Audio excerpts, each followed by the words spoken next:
So the question is, do LLMs think?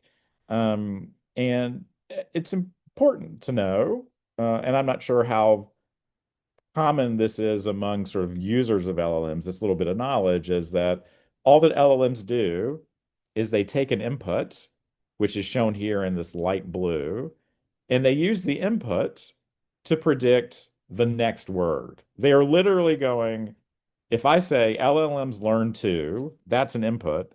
The large language model, by basically looking at all the text on the internet, and learning patterns in text is trying to predict what's the next word going to be, and in this case, it's going to be predict.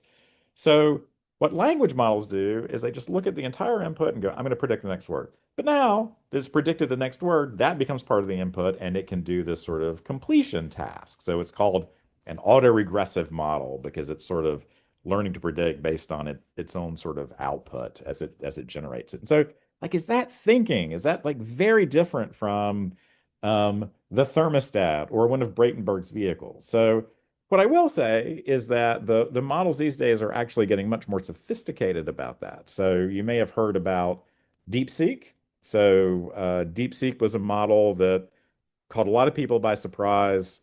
Actually, NVIDIA's stock dropped significantly after this model came out because they built it with cheaper hardware.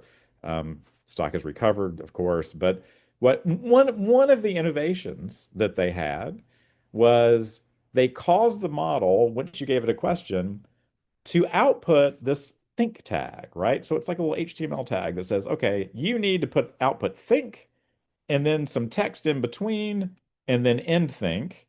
And then once you've ended thinking, you generate your answer in between answer tags. And so what does that do?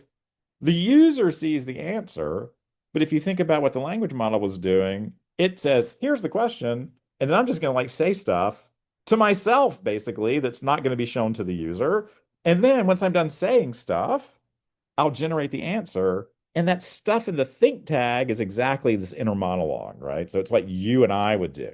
So large language models these days are much better at it. So here's a very simple example.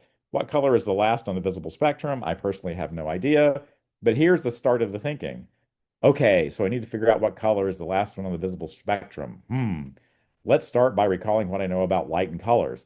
And the amazing thing is that this language model learned to do that, right? Nobody said, here's what your inner monologue should look like.